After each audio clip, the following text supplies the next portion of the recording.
Hey everyone, तो आज हम अपने हेयर्स में हेयर ऑयलिंग कर रहे हैं, जिसके लिए सबसे पहले हम अपने हेयर्स को डीटैंगल कर देंगे।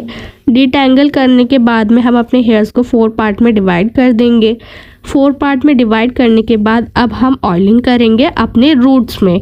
तो रूट्स में ऑयलिंग करने के लिए हम कॉटन से ऑयलिंग करते हैं, और ताकि जो रूट्स है उसमें अच्छे से ऑयल जो है वो एब्जॉर्ब हो जाए और रूट्स तक अच्छे से ऑयल पहुंच जाए। तो हम छोटे छोटे सेक्शंस लेंगे और कॉटन की हेल्प से जो ऑयल है उसको रूट्स में लगाते हैं हम, ताकि अच्छे से सारे हेयर के जो अंदर है वो ऑयल पहुंच जाए और वो हमें best result they. And oil को लगाने के बाद हम जो करते हैं लाइक हेड मसाज करते हैं। हेड मसाज हम करते हैं ताकि हमारा जो हेड है उसको रिलैक्स कर सके। मसाज से जो है वो हमारा ब्लड सर्कुलेशन भी काफ़ी अच्छा होता है।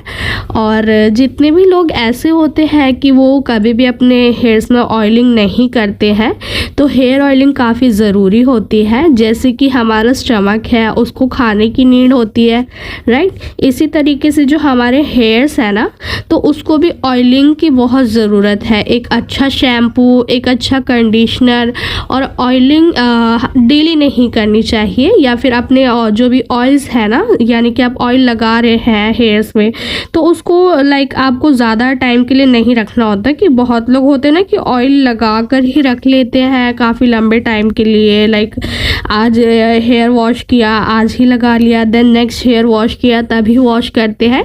तो इस चीज़ को अवॉइड करना चाहिए, क्योंकि लाइक इससे हमारे जो हेयर्स होते हैं ना, लाइक तो ऑयल की वजह से वो डस्ट है ना अपने अंदर स्टोर कर लेते हैं और वो हमारे हेयर को डैमेज करता है।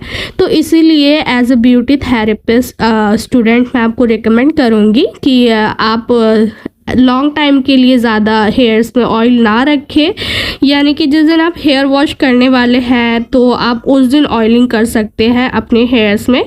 और या तो फिर अगर आपको ऐसा लगता है कि आपके हेयर जो है वो ज़्यादा फ्रिजी है या फिर ज़्यादा ही ड्राई है और उनको ज़्यादा नीड है, तो आप ओवरनाइट के लिए अपने हेयर्स में ऑयल लगा सकते हैं।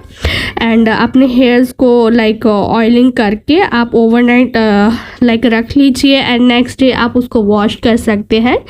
लेकिन इस बात का ध्यान ज़रूर रखना है कि अपने हेयर के अकॉर्डिंग ही आपको हेयर ऑयल जो है वो चूज़ करना चाहिए। लाइक बहुत आम बात है कि आजकल लोगों को बहुत चीज़ें पता है कि जैसे पहले के टाइम पर ऐसा होता था कि हम लाइक नारियल का तेल या फिर सरसों का तेल यूज़ करते थे, तो उनकी जो थिकनेस होती है ना वो काफ़ी थिक ऑयल होते हैं और वो जल्दी इजी रिमूव नहीं होते लाइक वॉश के बाद में। तो हम लाइक अगर आपके हेयर्स है ऐसे हेयर फॉल काफ़ी ज़्यादा हो रहा है, तो मैं आपको रेकमेंड करूँगी कि आप रोज़मेरी ऑयल यूज़ कर सकते हैं, आलमंड ऑयल यूज़ कर सकते हैं या फिर आर्गन ऑयल यूज़ कर सकते हैं। काफ़ी लाइक ये जो हेयर इनकी जो थिकनेस होती है ना, लाइक वो काफ़ी थिन ऑयल होते हैं। तो आपके जो भी हेयर है वो लॉस हो रहे हैं, हेयर फॉल हो रहा है, तो उसमें थोड़ा हेल्प करते हैं वो कि लाइक आपके हेयर्स के लिए बेनिफिशियल होते हैं। वो ज़्यादा थिक ऑयल नहीं है तो आपके हेयर्स को ज़्यादा डैमेज भी नहीं होता। लेकिन एक बात याद रखनी है आपको कि आपको हेयर ऑयलिंग ज़रूर करनी है, एक अच्छा शैम्पू ज़रूर यूज़ करना है। बहुत लोग होते हैं कि वो कोई सा भी शैम्पू एज़ यूजुअली यूज़ कर लेते हैं, लेकिन आपके हेयर काफ़ी इम्पॉर्टेंट थिंग है आपकी ब्यूटी के लिए। तो आपको अपने लाइक जो भी हेयर्स है ना उसके लिए काफ़ी अच्छे प्रोडक्ट्स यूज़ करने हैं, क्योंकि एक बार अगर ये चले जाएंगे ना तो बहुत मुश्किल हो जाते हैं आने के लिए। तो आप उस हिसाब से जो भी माइल्ड शैम्पू होते हैं आप वो यूज़ कर सकते हैं, या फिर जिनमें ज़्यादा केमिकल्स ना हो आप उस चीज़ का यूज़ कीजिए। क्योंकि यार आप भी जानते हैं कि hairs like every girl want hairs कि उसके हेयर्स जो है वो अच्छे रहे, और एक सुंदरता का राज भी होता है लड़कियों के लिए, राइट। तो हेयर्स का काफ़ी आपको ध्यान रखना है, ऑयलिंग ज़रूर करनी है, अच्छा शैम्पू यूज़ करना है, और हीटनिंग वगैरह अपने हेयर्स को ज़्यादा नहीं देनी है, लाइक डेली स्ट्रेटनिंग करना या फिर डेली उसको हीटनिंग देना, ये सब चीज़ें भी अवॉइड करनी चाहिए। Like party function and all, इसमें तो काफ़ी अच्छा होता है कि हाँ ठीक है आप वो चीज़ कर रहे हैं, तो लाइक ये तो चीज़ ठीक है कि हम कभी कभी कर सकते हैं, लाइक कभी कभी अच्छा दिखना है, कभी कभी तो हमें करना चाहिए। लेकिन उसके साथ साथ हमें अपनी लाइक जो बॉडी केयर है ना वो भी करनी चाहिए कि हम केमिकल दे रहे हैं तो उसको ट्रीटमेंट भी तो चाहिए होती है ना। तो इसीलिए आज हम हेयर ट्रीटमेंट की बात कर रहे हैं। तो हेयर ट्रीटमेंट में हमें अपने हेयर्स को नरिश करने के लिए लाइक ऑयलिंग ज़रूर करनी चाहिए। और जैसे कि लाइक बहुत लोग होते हैं कि किसी के हेयर्स लाइक बहुत ज़्यादा थिन है, किसी के थिक है, तो हमें उस चीज़ का भी काफ़ी ध्यान रखना चाहिए कि जो भी हमारा लाइक हेयर की क्यूरियोसिटी है उसके अकॉर्डिंग हमें अपनी लाइक ट्रीटमेंट्स लेने चाहिए। और जैसे कि बहुत लोग बोलते हैं कि किसी के हेयर्स बहुत अच्छे हैं, किसी के बहुत लाइक डैमेज हेयर्स होते हैं, तो समटाइम्स ऐसे लॉन्ग हेयर, किसी के शॉर्ट हेयर्स होते हैं, तो बहुत लोग चाहते हैं कि एकदम चेंज हो जाए किसी के हेयर, कोई ये केमिकल लगा रहा है, कोई वो केमिकल लगा रहा है, तो इतना चेंज तो बिल्कुल भी नहीं आता किसी के भी हेयर्स में। लाइक जेनेटिक बेस्ड भी होते हैं। लाइक आप जैसे कि ये मेरे हेयर्स देख रहे हैं तो काफ़ी लॉन्ग हेयर्स है। बहुत लोग ऐसा रोक रोक के पूछते हैं ना कि क्या लगाते हो, ऐसा आप क्या लगाते हो। तो भाई ये जेनेटिक्स है मेरे, लाइक मेरी मम्मा के भी हैं एंड मेरी सिस्टर हैं उनके भी हैं। तो ये हमारे जीन्स है कि लाइक सबके ऐसे लॉन्ग ही हेयर्स हैं, है ना। तो ये चीज़ हो सकती है कि हाँ आप थोड़ा बहुत कर सकते हो अलग, तो मे भी चेंज हो जाता है, लेकिन उसके लिए आपको बहुत ज़्यादा केयर करनी पड़ती है अपने हेयर्स की।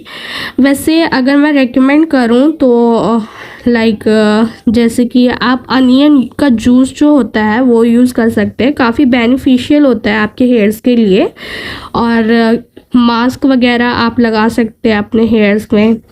ऑयलिंग वगैरह ज़रूर करनी चाहिए आपको। और मास्क में जैसे कि अगर मैं बताऊं कि कौन सा मास्क अगर बेस्ट है, तो आजकल वैसे तो मार्केट में काफ़ी सारे मास्क अवेलेबल होते हैं, तो आप वो यूज़ कर सकते हैं मास्क। और घर पे अगर रेमेडी DIY मास्क अगर आप बनाना चाहते हैं तो कैबेज का मास्क आप यूज़ कर सकते हैं। कैबेज मास्क काफ़ी अच्छा होता है। राइस वाटर का मास्क भी अच्छा है, अगर राइस वाटर मतलब बेसिकली यूज़ कर सकते हैं आप। और राइस मास्क भी अच्छा होता है।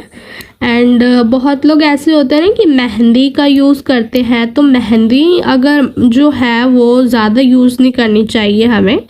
यानी कि जिसके ज़्यादा ऑयली स्कैल्प है या किसी का ऑयली बहुत ज़्यादा मतलब स्कैल्प जो है वो ऑयली रहता है, शाफ्ट जो है यानी कि वो ऑयली रहता है, तो वो यूज़ कर सकते हैं। क्योंकि जो हमारी हिना है, मेहंदी है, वो जो होती है वो स्किन को या फिर हेयर्स को है, उसका जो काम होता है वो है ड्राई करना, वो चीज़ों को ड्राई करती है। और अगर किसी का स्कैल्प या फिर जो भी हेयर्स हैं अगर वो ऑलरेडी ड्राई है और आप उसको ही यूज़ कर रहे हैं, काफ़ी यूज़ कर रहे हैं, तो वो आपकी जो हेयर्स है ना उसको और ज़्यादा डैमेज कर देगा। तो अगर आपका लाइक जो हेयर्स है अगर वो ऑयली लाइक अगर आप वो ऑयली है तो आप यूज़ कीजिए, अगर ड्राई है तो ज़्यादा यूज़ मत कीजिए, वो और ज़्यादा डैमेज करता है। और कुछ भी यूज़ करने से पहले आपको किसी से भी जो स्पेशलिस्ट है उसको कंसल्ट ज़रूर करना चाहिए। कुछ भी लाइक यूट्यूब पर एंड ऑल यहाँ वहाँ से देखकर आपको नहीं करना चाहिए। मैं तो यही सजेस्ट करूँगी, बाकी आपके ऊपर है, आप चाहें तो बिल्कुल कर सकते हैं। लेकिन एक्चुअली ये रहता है कि हर किसी की जो लाइक थिंग्स होती है वो अलग अलग होती है। किसी के हेयर्स अलग है, किसी के अलग है, बिल्कुल अलग होते हैं। तो हर किसी के ऊपर एक जैसी रेमेडीज़ नहीं चल पाती है, इसलिए इन चीज़ों को अवॉइड कीजिए।